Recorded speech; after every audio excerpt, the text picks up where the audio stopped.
오늘은 신앙의 원형 찾기 1번 영과 진리로 예배할지니라 라는 제목으로 하나님 말씀을 선포하겠습니다.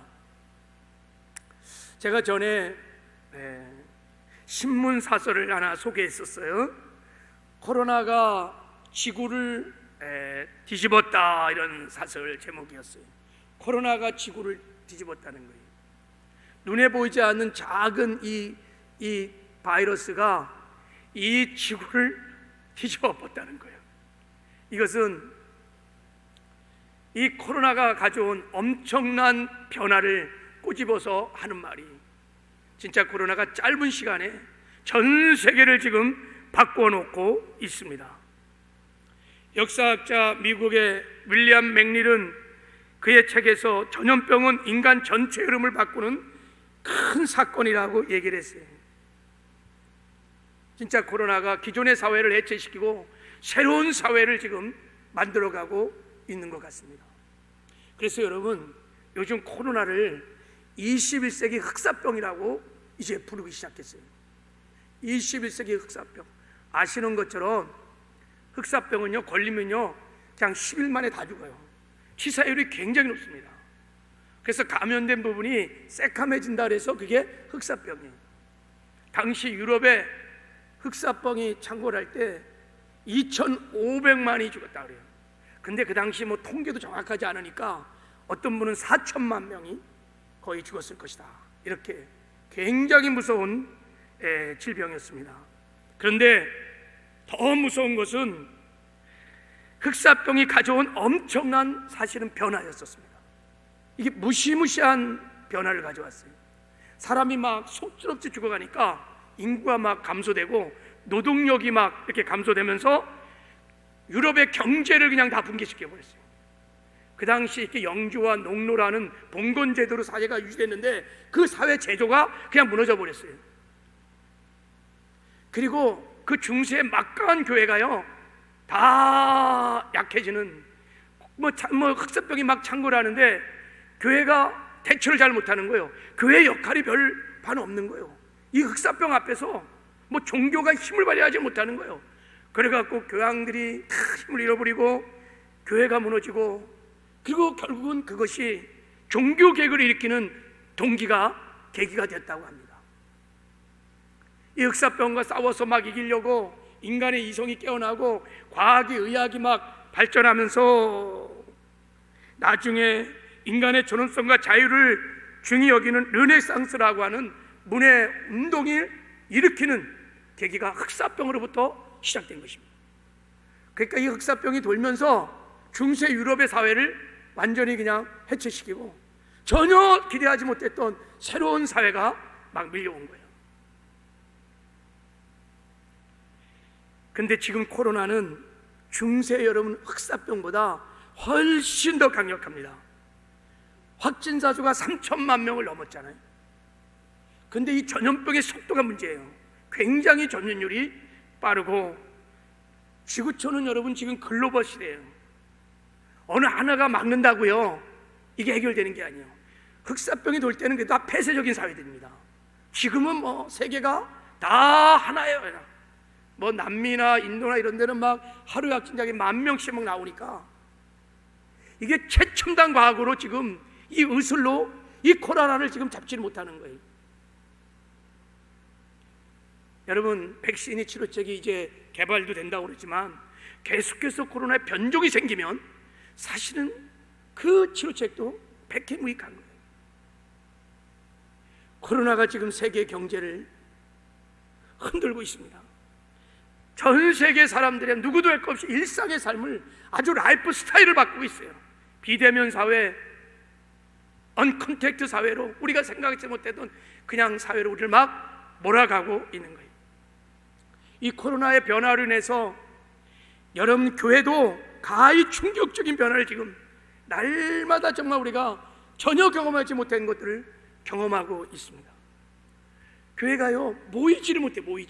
여러분, 교회의 본질은 모이는 거예요. 에클레시아라는 게 여러분 세상에서 구원을 받은 사람들이 모여있는 모임, 공동체, 이게 교회입니다.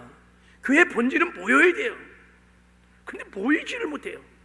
그러니까 공동체성이 해체되고 있는 거예요. 성전에서 예배도 잘 못 드립니다.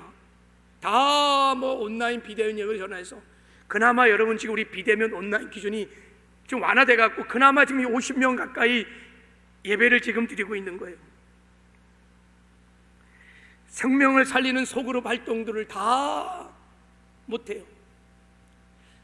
제가 보니까 이 코로나가 가져온 이 엄청난 변화 앞에 사실 교회는 다 샷다운이야. 그냥 다 주저앉아 있어요. 어떻게 할지를, 어떻게 갈 바를 사실은 잘 알지 못해요. 나름대로 영상 예배도 하고 온라인으로 소그룹도 한다 하지만 이 엄청난 변화에 대한 근본적인 대책은 아닌 거예요. 여러분, 이 변화 앞에 우리는 어떻게 대처하고 어떻게 적응해야 하는가? 세상의 정치, 경제, 사회, 문화의 변화들은 세상 사람들, 세상 사역자들의 목이고, 대처하는 것은, 그러면 교회에 밀려오는 이 엄청난 변화들을 우리는 어떻게 대처해야 되고 어떻게 대응해야 되는가? 이것을 우리는 정말 신중하게 생각할 때가 왔습니다. 코로나 이후에 우리의 신앙체계는 어떻게 바뀌어야 하며 그 변화에 우리는 어떻게 준비하는가? 오늘부터 한번 이 답을 좀 조심스럽게 성령의 인도하심을 따라 좀 찾아보는 설교를 좀 해보려고 합니다. 제가 이 설교를, 이런 마음을 가지고 설교를 이렇게 준비하면서 그런 생각을 해요. 어쩌면 코로나가 우리에게 축복일 수도 있겠다는 생각을 감히 해봤어요. 왜냐하면 이 코로나 때문에 우리의 일상의 신앙생활을 다 내려놓게 되었어요. 그러다 보니까 뭔가 근본적인, 본질적인 것들을 우리를 성찰하면서 본질적인 것을 생각해보지 않을 수 없어요. 우리는 그동안 교회에서 함께 모여 함께 성전에서 예배드리고 서로 교제하고 전도하고 이런 일상의 신앙생활에 대해서 당연한 것을 받아들였어요. 그리고 그건 정상이고 우리는 잘하는 줄 알았어요. 그리고 별 이런 데 문제가 없다고 생각했어요. 우리가 예배드리는 거 다 예배제 삶을 잘 살고 있는 줄 알았어요.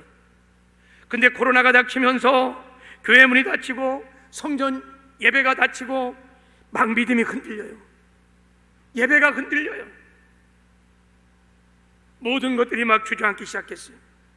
그래서 우리는 일상의 이 신앙생활의 삶을 돌아보지 않을 수가 없었어요.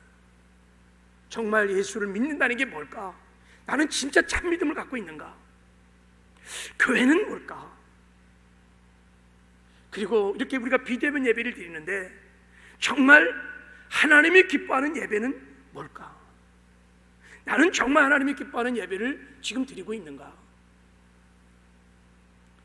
뭔가 이런 본질에 대해서, 본질로 돌아가고 싶은, 그리고 하나님이 원래 만들었던 그 본래의 원형을 찾아서 원형으로 돌아가고 싶은 마음들이 있는 거예요. 그래서 우리는 신앙의 원형을 찾는 작업을 한번 시도해 보려고 하는 것입니다. 원형이 중요해요. 여러분 원형이 뭔지 아시죠? 뭔가 이 상품을 대량 생산을 하려고 할 때는요, 그냥 막 만드는 게 아니에요. 딱 샘플을 하나 만드는 거예요. 샘플을 만들어서 다 이걸 테스트해 본 다음에 딱 완벽하다 하면 이거를 기준으로 이제 물건을 만들어내는 거예요. 자동차를 만들 때 여러분 그냥 막 만드는 게 아니에요. 4, 5년 전부터 디자인을 하고, 그리고 원형 제작 과정을 걸쳐갖고 모든 문제를 다 테스트해 본 다음에 완전한 원형을 딱 만든 다음에 그 다음부터 대량 생산을 시작하는 거예요. 그걸 원형이라고 그러는 것입니다. 신앙에도 하나님이 원래 만든 원형이 있지 않겠습니까? 하나님이 디자인하고 준비하신 교회의 원형, 하나님이 준비하고 예배하신 예배의 원형, 믿음의 원형, 우리는 이제 그 원형을 찾아가는 일을 해야 될 줄을 믿습니다. 그래야 우리가 원형으로 본질로 돌아가야 여러분이 근본적인 문제들도 해결할 수 있고 제2의 제3의 코로나가 닥친다 할지라도, 이 마지막 때 환란이 밀려온다 할지라도 우리가 넉넉하게 환란을 이기고 믿음도 지키고 사명도 감당하는 승리의 삶도 살게 될 줄을 믿습니다. 그래서 오늘은 그 첫 시간에 예배의 원형을 한번 찾아보려고 합니다. 코로나가 교회에 준 큰 변화들 중에서 가장 충격적인 변화는 예배의 변화입니다. 우리가 성전에 모여서 드렸던 모든 공식 예배들이 다 비대면 온라인 예배로 다 전환이 되어버렸어요. 우리 스스로 그렇게 한 것이 아니라 우리도 어찌할 수 없는 외압과 힘에 의해서 우리는 다 좋든 싫든 다 온라인 이 예배, 영상 예배로 다 전환을 시켰습니다. 그래서 여러분, 지금 교계 안에는 크고 작은 논쟁이 지금도 많습니다. 비대면 예배는 예배가 아니다, 대면 예배를 드려야 한다, 우리 목숨을 가지고 지켜야 된다, 우리의 믿음의 조상들이 이 예배를 목숨을 지켜 지켰다면서 그렇게 나가시는 분도 있고, 아니다, 온라인 예배도 예배다, 이럴 때일수록 우리가 비대면 예배를 드려야지, 그러지 않아도 막 욕을 먹고 지금 세상에서 개독교 소독교만 하는데 우리끼리 모여서 또 이렇게 예배를 드리다가 뭐 코로나 바이러스라도 한사 확진되면 아니다, 지금은 다 우리가 스스로 다 흩어져서 다 온라인 예배를 드리는 것이 하나님의 뜻이다 라면서 교리적인 논쟁이 계속 있는 거예요. 여러분은 어떻게 생각하세요? 비대면 예배가, 대면 예배가 여러분 어느 것이 더 옳은 것입니까? 어느 것이 하나님의 뜻입니까? 다시 질문하겠습니다.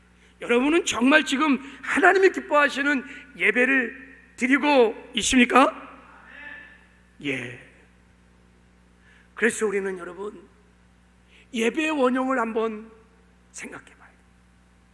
정말 하나님이 기뻐하시는 예배는 뭘까? 나는 정말 하나님이 기뻐하시는 연락되는 예배를 드리고 있는가? 우리가 이런 예배를 찾고자 하는, 원형을 찾고자 하는 갈망을 가지고 나가면, 오늘 예수님께서 이 세상에 오셔서 처음으로 예배에 대해서 가르쳐주는 내용이 요한복음 4장에 나와 있습니다. 저는 요한복음 4장에 하나님이 디자인하신, 하나님이 만드신 예배의 원형이 요한복음 4장에 있다고 믿습니다. 오늘 본문을 보면 예수님이 사마리아 수가성에서 사마리아 여인을 만나 전도를 하는 내용이 나옵니다. 그때 이 사마리아 여인이 그동안 평소에 궁금하고 갖고 있었던 질문을 예수님께 던져요. 자, 20절을 한번 읽어보겠습니다. 20절에 이렇게 말합니다. 자, 같이 한번 읽겠어요. 시작. 우리 조상들은 이 산에서 예배하였는데 당신들의 말은 예배할 곳이 예루살렘에 있다 하더이다 그랬어요. 우리 사마리인들은 그린신스라고 하는 그 산에서 예배를 드려야 하나님이 그 예배를 받으시고 그게 진짜 예배라고 합니다. 그래서 우리는 그곳에서 예배 드립니다. 근데 예수님, 유대인들은 예루살렘에서 예배를 드려야 거기서 하나님이 예배를 받으시고 그게 진짜 예배라고 말합니다. 어느 것이 맞습니까? 라고 지금 묻는 거예요. 그때 예수님이 이렇게 대답하셨습니다. 자, 우리 21절을 함께 읽겠습니다. 시작. 예수께서 이르시되 여자여 내 말을 믿으라. 이 산에도 말고 예루살렘에도 말고 너희가 아버지께 예배할 때가 이르리라 그랬어요. 그린신선에도 말고 예루살렘에도 말고 이제 아버지께 예배할 때가 올 것이다 이렇게 말했어요. 이제는 예배를 어디서 드리느냐, 그 장소가 중요하지 않다는 거예요. 성전에서 예배를 드리느냐, 가정에서 예배를 드리느냐, 그것이 적어도 예배의 본질은 아니라는 거예요. 그러면서 예배를 누구에게 드려야 되는지, 예배를 어떻게 드려야 되는지에 대해서 말씀을 하신 것입니다. 먼저 예배는 하나님 아버지께 예배를 드려야 된다고 예배의 대상에 대해서 말씀을 하셨습니다. 하나님의 자녀들이 아버지께 예배를 드려야 된다. 예배의 대상은 하나님이시라는 것을 먼저 말씀을 하셨습니다. 여러분, 교회에서 하는 모든 행사들은 거의 다 사람을 대상으로 합니다. 교육도 사람을 대상으로 하고요, 제자훈련도 사람을 대상으로 하고요, 교제도 우리가 사람끼리 합니다. 신방을 가도 우리가 사람을 대상으로 합니다. 그러나 예배는 사람이 대상이 아니라 하나님이십니다. 우리가 예배를 드릴 때 사람 보고 사람을 의식하며 드리면 안 됩니다. 여러분, 찬양을 할 때도 사람 보고 하면 안 됩니다. 기도를 할 때, 대표 기도를 할 때도 사람을 보고 하면 안 됩니다. 우리가 찬양을 하고 연주를 하고 그럴 때도 사람을 보고 하면 안 됩니다. 헌금을 드릴 때도 사람을 보면 안 돼요. 하나님께 드려야 되는 것입니다. 그래서 말씀을 전하는 자들도 사람 보고 사람의 비유에 맞추고 사람이 듣기 좋은 소리만, 그런 말씀만 전하면 안 돼요. 하나님을 대신해서 하나님의 말씀을, 하나님이 주시는 말씀을 전해야 되고, 말씀을 듣는 성도들도 선포되는 말씀을 사람의 말로 받으면 안 되고 하나님이 나게 하시는 하나님의 말씀으로 받으셔야 합니다. 예배의 대상은 하나님이시기 때문인 것입니다. 그러므로 우리가 예배는요, 그 하나님 아버지의 그 사랑과 그 은혜를 기억하고 우리가 온 마음으로 전심으로 우리가 가진 모든 것을 들여서 하나님을 경배하고 하나님을 높이고 하나님을 영화롭게 하는 것이 예배인 줄을 믿습니다.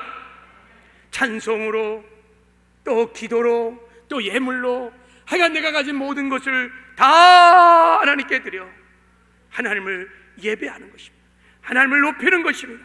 하나님의 하나님됨을 인정해 드리는 것입니다.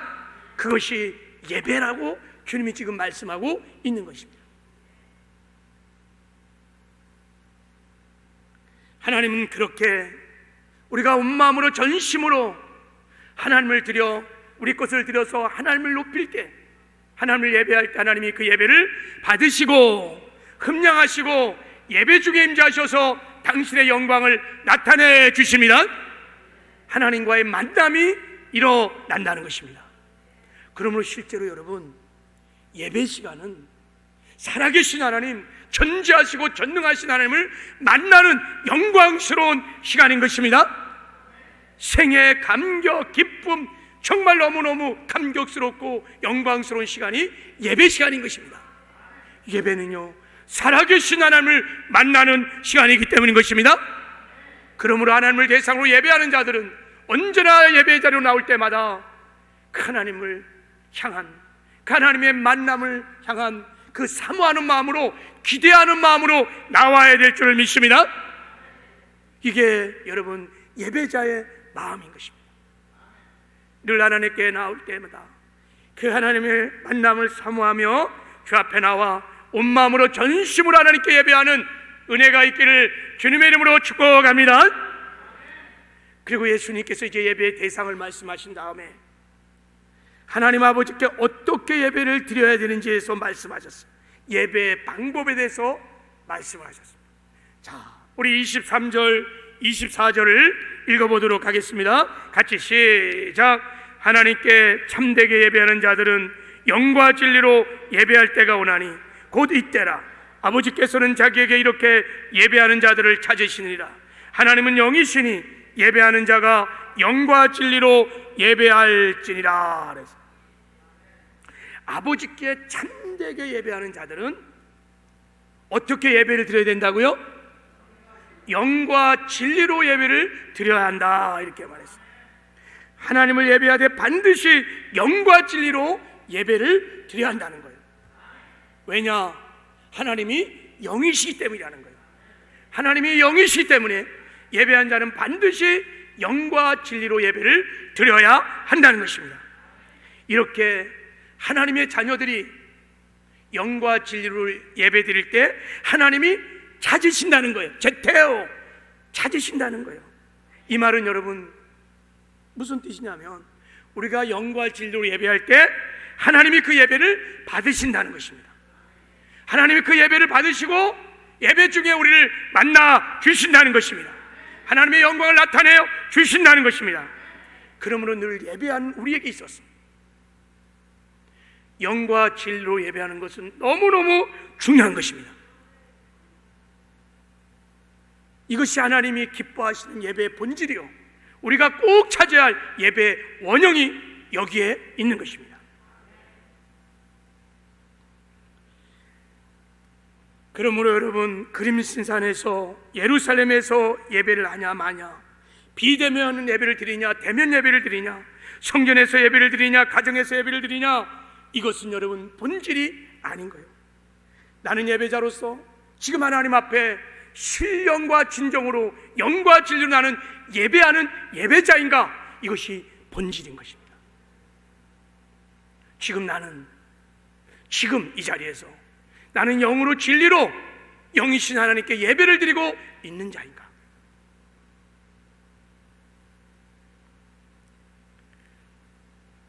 만약에 내가 영과 진리로 지금 예배하고 있다면 예배 중에 임재하신 하나님의 영광을 봤을 것입니다. 찬양을 드리며 찬송 중에 임재하시는 그 임재를 느꼈을 것입니다. 오늘 선포되는 이 말씀을 통하여 주의 음성도 들려질 것입니다. 그러나 그런 임재와 영광을 내가 맛보지 못했다면 지금 우리는 영과 진리로 예배하는 것이 아닙니다. 습관을 따라 종교적으로 그냥 지금 예배를 드리고 있을 거예요. 영과 진리로 예배 드린다는 게 뭘까요? 영과 진리로 예배하라는 말을 많이 들었어요. 우리는 늘 같이 하는 기도에 매주마다 합니다.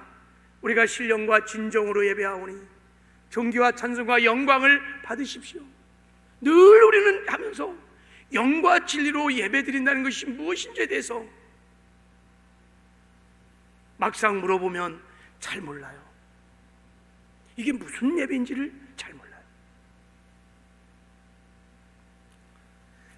먼저 우리 영으로 예배한다는 것이 무슨 뜻이냐? 자, 주님이 영과 진리로 예배할지니라 라고 말할 때 영으로 예배한다는 이 영이라는 게 엔푸뇨마라는, 영어로는 in spirit.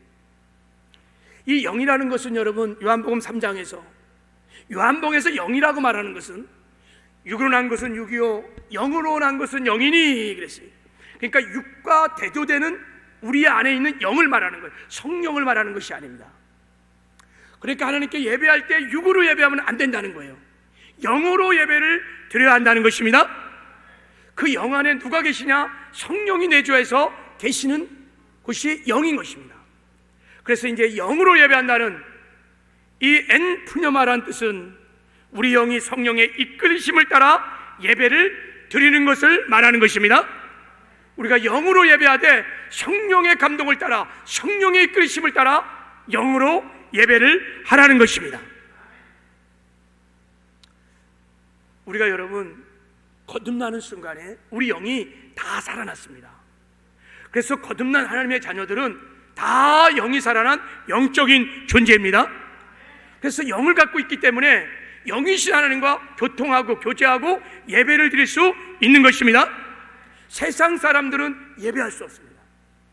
영이 죽었기 때문입니다.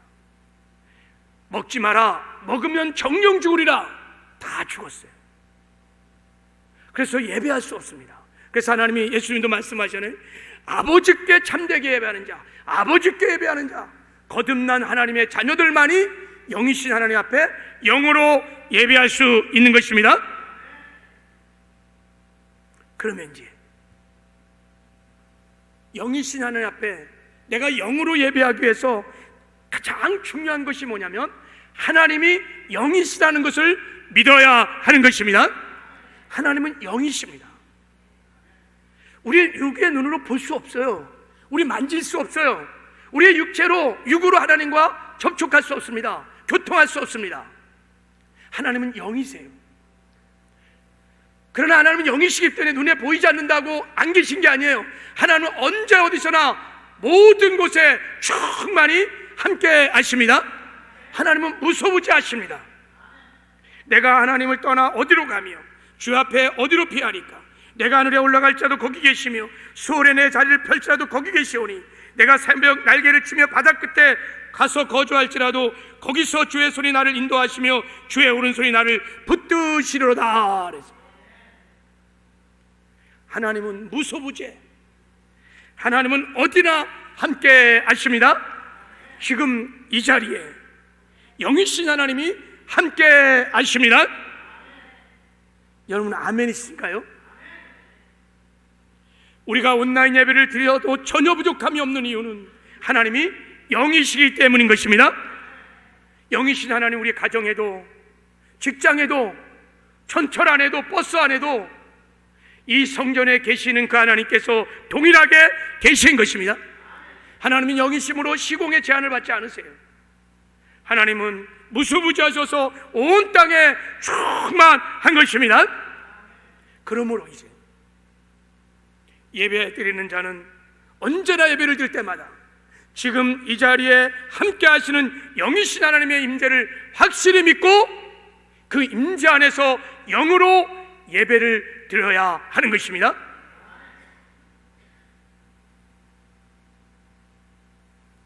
영이신 하나님이 지금 이 자리에 함께 있음을 믿고 하나님 앞에 1대1로 서서 성령의 인도하심을 따라 영으로 예배할 때 예배 중에 임재하시는 하나님의 영광을 보게 될 것입니다. 하나님을 만나게 될 것입니다. 그 임재를 경험하게 될 것입니다. 그래서 우리가 예배 드리다가 막 눈물이 터지고 예배 드리다가 말할 수 없는 평안과 기쁨을 막 드리는 것은 하나님이 우리를 만나 주셨기 때문인 것입니다. 여러분, 하나님이 이 자리에 우리와 함께 하시고 하나님이 무소부지하시고 어디나 함께 계시지만 아무나 누구에게나 하나님의 영광을 임재를 드러내시는 것은 아니에요. 하나님이 이 자리에 함께 하시지만 그 임재를 아무나 다 경험하는 것이 아닙니다. 하나님이 이 자리에 함께 하시는 것을 믿고 영으로 믿음으로 반응할 때 하나님 그 자들에게 나타내시고 만나주시고 하나님의 임재를 경험하는 축복을 받게 되는 줄 믿습니다. 하나님이 이 자리에 계시오니 눈에는 보이지 않지만 그 임재 앞에서 성령의 이끌림을 따라 영으로 찬송하고 예배하고 기도할 때 하나님께서 그 믿음의 행위를 받으시고 예배 중에 임재하셔서 당신의 영광을 나타내 주시는 줄 믿습니다. 지금 저와 여러분들이 이 자리에 보이진 않지만 함께 하시는 주님을 정말 믿고 내가 육으로 방언하지 않냐고 성령의 이끌림을 따라 영으로 찬양하고 영으로 예배드리면 예배 중에 반드시 하나님을 만나게 될 것입니다. 아까 우리 이하수 목사님이 찬양 인도할 때 예수님 사랑합니다, 그 찬양을 부르는데 눈물이 막 왁하고 쏟아지는 거예요. 여기에 주의 성령 임재하신 하나님 앞에 내가 그분 앞에서 사랑을 고백하는 그 사랑을 고백할 때 그 주님의 임재, 그 사랑 은혜가 막 밀려와서 저는 강단에 서자마자 그 주님을 만났어요.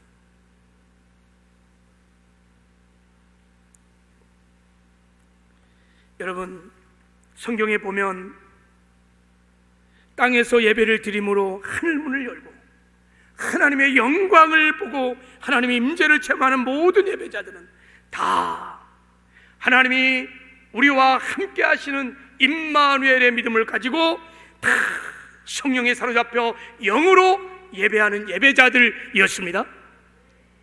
다 그 예배를 하나님이 기뻐하시고 예배 중에 그들을 만나 주셨던 것입니다.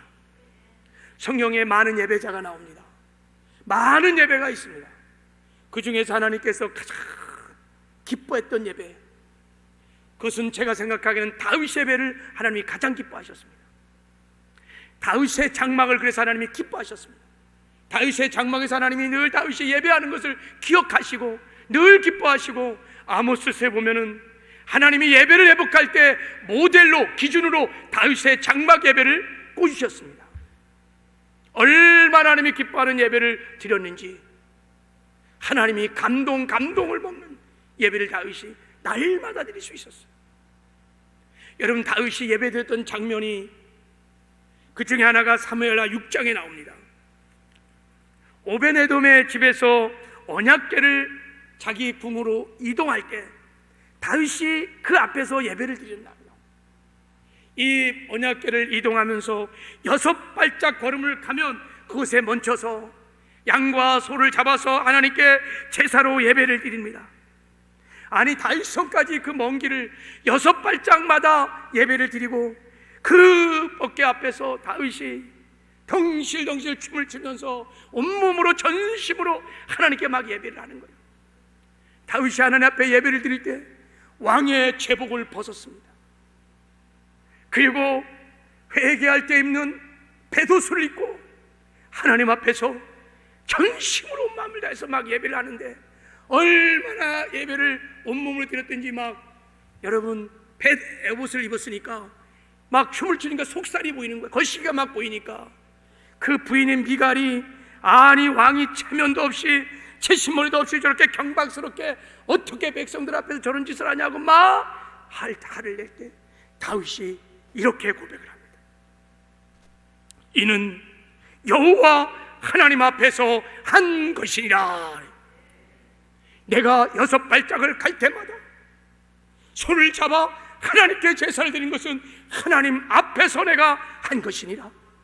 내가 왕의 복을 벗고 베옷을 입고 춤을 추며 전심으로 내가 춤을 춘 것은 이는 하나님 앞에서 한 것이니, 하나님은 나의 찬송을 예배를 받으시기에 합당하신 분.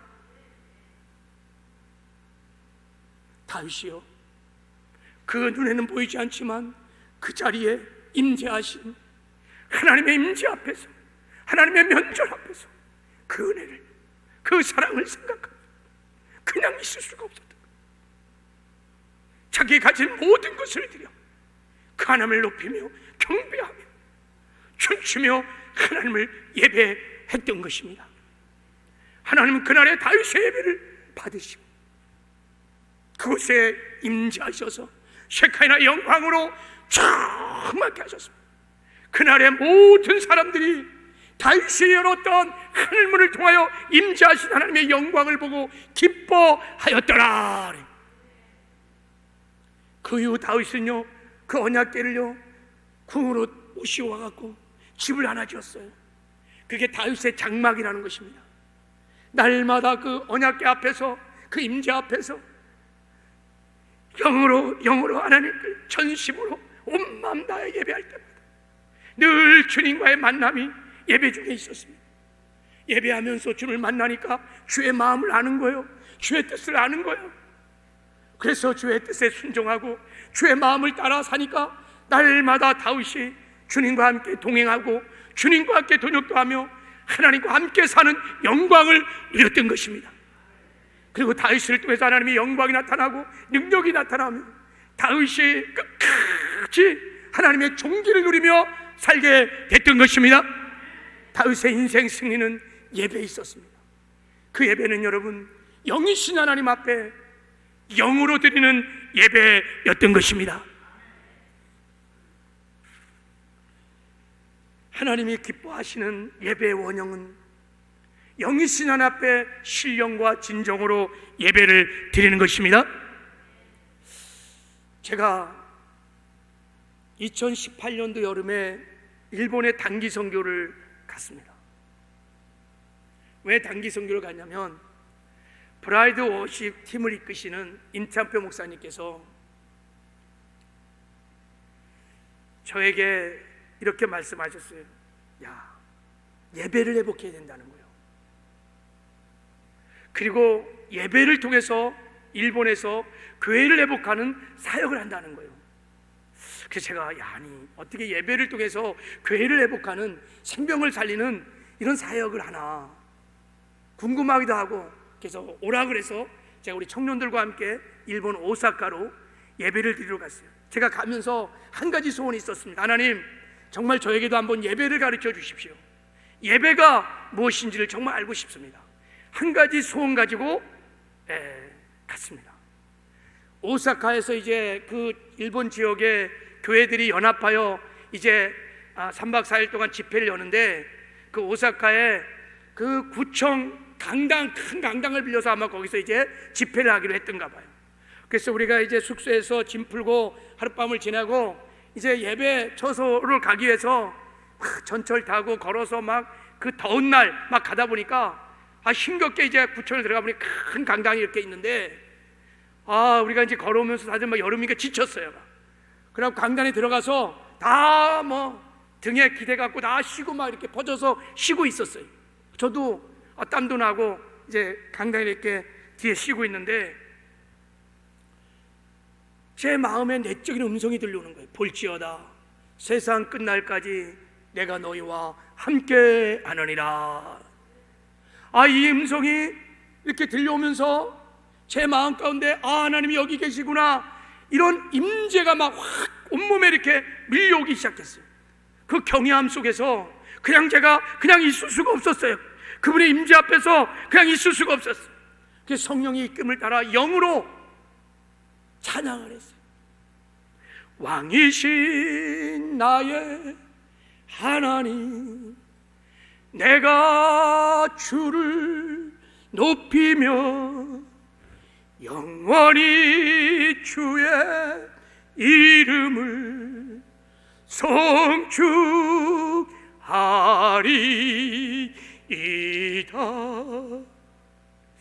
예배를 드리는데, 찬양을 부르는데 막 눈물이 막 확 쏟아지기 시작해. 그 임재 안에서 그 은혜가 막 밀려오는데 전혀 예상치 못했던 그 짧은 시간에 주님의 임재 안에서 깊은 기도를 드리면서 첫날 첫 시간에 저에게 예배가 무엇인지를 주님이 가르쳐 주셨어요. 돌아오면서 알게 되었습니다.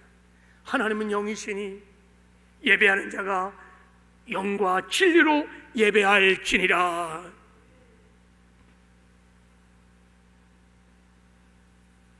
여러분, 우리가 이제 하나님이 영이심을 믿고 영으로 예배를 드리려고 하기 시작하면 그 하나님에 대한 경외함으로 인하여 우리 예배자의 마음 태도가 확 달라집니다. 여러분, 하나님의 보호자 앞에서, 지금 하나님 보이지 않지만 함께 하시는데 그 아버지 앞에서, 하나님 앞에서 예배를 드리는데 여러분 팔짱 끼고 다리 꼬고 예배할 수 있겠어요? 딴 생각하며 장난치면서 예배를 할 수 있겠어요? 그 면전 앞에서 축제 주님이 함께 하시는데 그 면전 앞에서 내가 잠옷 입고 소파에 누워갖고 예배 드릴 수 있겠어요? 그 하나님이 지금 이 자리에 함께 하신다고 믿고 영으로 예배를 드리고 있는데 전화 온다고요? 어떤 분은요 예배를 드리다고 전화를 받아요. 계속 거기서 전화를 받아요. 어떤 분은 전화 온다고 들고 나가서 밖에 가서 전화 다 걸고 들어와서 예배 드려요. 그렇게 예배할 수 있을까요? 자기 볼일 다 보고 와서 예배 드려요. 천사 성가대도 찬송하다가 나가요. 하나님을 예배하다가도, 그건 여러분 쇼입니다. 공연입니다. 하나님을 예배하는 게 아니에요. 하나님이 그런 예배를 받지 않아요. 하나님이 영으로 진리로 예배하는 자를 찾으시느니라. 여러분, 우리가 영으로 예배를 드리기 시작하면 영의 감동을 따라, 영의 소원을 따라서 우리가 하나님을 향한 사랑, 하나님을 향한 경외, 하나님을 향한 그 믿음을 막 적극적으로 표현하고 싶어요. 영은 그렇게 합니다, 여러분. 그래서 손을 들어 찬양을 하는 것이고, 일어나서 찬양을 하는 것이고, 박수쳐 찬양하시고 눈물로 예배를 드리는 거예요.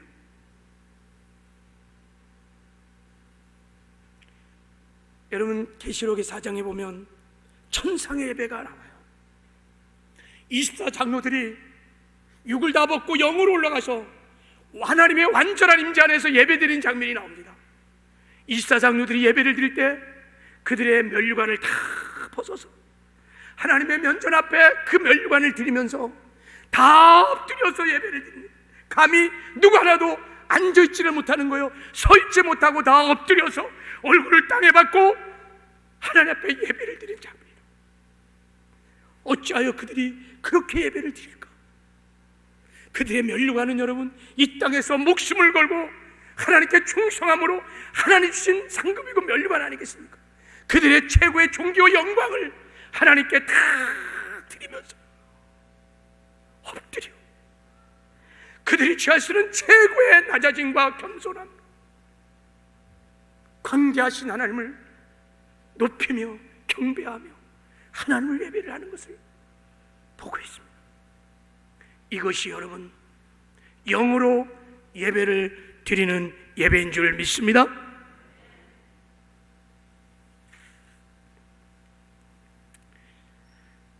여러분, 이제부터 우리가 하나님을 기뻐하는 예배를 드리려면 육으로, 느낌으로, 기분으로 예배를 드리면 안 됩니다. 어떤 분은 이렇게 말해, 목사님 오늘은요 예배 드릴 기분이 아니에요. 예배 드릴 기분이 아니라는 거예요. 예, 그럴 수 있어요. 살다 보면 힘들고 지치고 고나니까 예배 드릴 기분이 아니에요.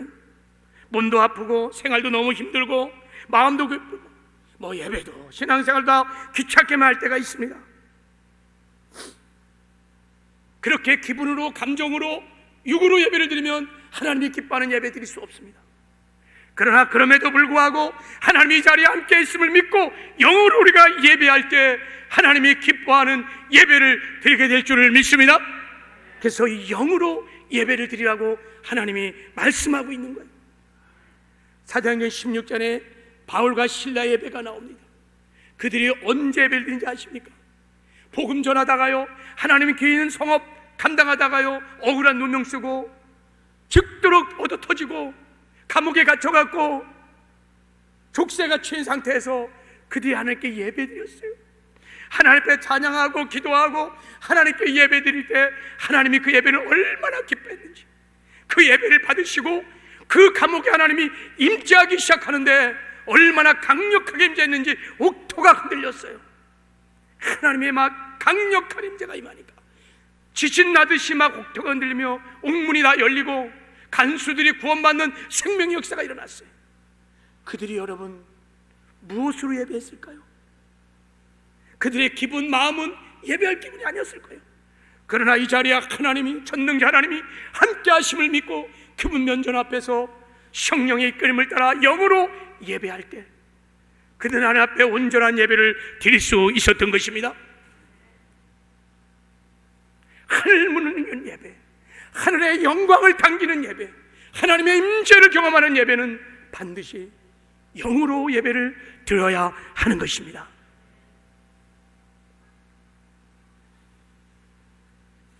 간증 하나 얘기하고 마치려고 합니다. 제가 지지난주에 집에서 자가격리가 되어서 온라인 예배라는 것을 한번 제가 드려봤습니다. 수요예배, 금요철야 다, 또 새벽에는 제 개인적으로 주일 예배도 목사가요 핸드폰 이렇게 놓고 집에서 자기 방에서 진짜 36년 만에 처음으로 온라인 예배라는 걸 드려봤습니다. 제가 예배를 드리면서 성도들에게 온라인 예배 드리라고 이렇게 말은 했지만 제가 정작 진짜 온라인 예배를 드릴 거라고는 생각도 못했는데 잘됐다, 한번 나도 예배를 한번 드려보자. 그래서 제가 하나님 앞에 예배로 나갈 때 이 말씀을 붙들었어요. 하나님은 영이시니 예배하는 자가 신령과 진정으로 예배할지니라. 그래서 예배는 하나님을 만나는 것이지, 정말 사모하는 마음으로, 설레는 마음으로, 나의 첫사랑을 찾아가는 것처럼 그 설레는 마음으로, 기대하는 마음으로 다 옷도 단정히 입고 성경도 다 준비하고 방 안에서 여러분 다 이제 10분 전부터 제가 기도하면서 예배를 기다리고 있었어요. 그리고 예배가 시작되었어요. 찬송을 부르는데 그 찬송의 가사에 하나님이 이 자리에 함께 하시니까 제 주를 향한 사랑의 마음을, 감사의 마음을 담아서 찬송을 부르는데 그렇게 은혜가 되는 거예요. 막 눈물이 막 돌아. 근데 찬송을 부르는데 이 존귀하신 하나님 앞에서 제가 그때 책상에 딱 의자 놓고 이렇게 이제 공부도 하고 성경 듣고 그래갖고 앉아서 예배를 드리고 있었거든요. 도저히 여기서 그 존귀하신 하나님 앞에 앉아서 예배를 드리기가 너무 민망했어요. 그래서 일어났어요. 다윗처럼 손을 들고 하나님을 찬양하면서 막 예배를 드리기 시작했어요. 내가 할 수는 온몸으로 전심으로 하나님께 예배를 드렸어요. 그동안은요 제가 그런 예배 못 드렸어요. 교회 오면요 제가 이렇게 앞에서 제 영이 그래요. 손을 들고 예배했으면 좋겠다. 일어나서 예배는 이렇게 왕이신 하나님을 부를 때 덜썩 앉아서 예배하는 것보다. 근데요 자꾸 눈치가 보여요. 목사가 일어나면 성도들이 어떻게 생각할 건가. 그래서 자꾸 나를 제어하고 그러는데 그날은 아무도 없어. 내 방에서 왕이신 하나님과 나하고 1대1로 서서 예배를 드리니 내가 마음껏 막 춤추며 소리 높여 찬양하면서 온몸과 전심으로 하나님을 예배하는데 그 임재가 막 그 영광이 제가 펑펑 울면서 온몸으로 하나님을 찬양하고 예배할 수 있었어요. 설교를 듣는데요 얼마나 은혜가 되는지. 아니 그거 제 설교예요. 과거에 내가 했던 설교를 어쩔 수 없이 자가격리되니까 찾아갖고 영상을 올렸는데요 그 설교를 듣는데 하나님이 말씀하시는 거예요. 사랑하는 아들아 내가 너와 함께 하느니라. 이 말에 하나님이 아니 제 설교를 듣고 제가 막 눈물을 흘리면서 하나님의 음성을 듣고 예배를 막 드리는 거예요. 저는 그날 제 방에서 그동안 정말 맛보지 못했던 주의 임재 안에서 영광 안에서 깊은 기도를 드렸습니다. 하나님은 영이시니 예배하는 자가 신령과 진정으로 예배할지니라. 어디서 예배를 하든 우리가 신령과 진정으로 예배할 때 하나님은 그 예배를 받으시고 예배 가운데 임재하셔서 하나님의 영광을 나타내 주시는 줄 믿습니다. 여러분 이제 우리는 마지막 때를 살아가고 있습니다. 성전 예배도 닫혔어요. 온라인 예배를 드리고 있습니다. 어쩌면 더 큰 난란이 오면 온라인 예배도 여러분 드릴 수 없을 때가 있을 수 있겠어요. 여러분 북한 같은데 다 통제했기 때문에 온라인 예배 이런 거 못합니다. 우리에게도 그럴 때가 왔을 때 올 수도 있겠죠. 내가 홀로 서야 할 때 여러분 그때 이 예배의 원형을 쫓아서 하나님은 영이시니 예배하는 자가 신령과 진정으로 예배 드릴 때 하나님 그 예배를 받으시고 예배 가운데 임재하셔서 우리를 만나 주실 것입니다. 하나님 신령과 진정으로 예배하는 예배자의 삶을 살아가시기를 주님의 이름으로 축복합니다. 하나님 아버지 감사합니다.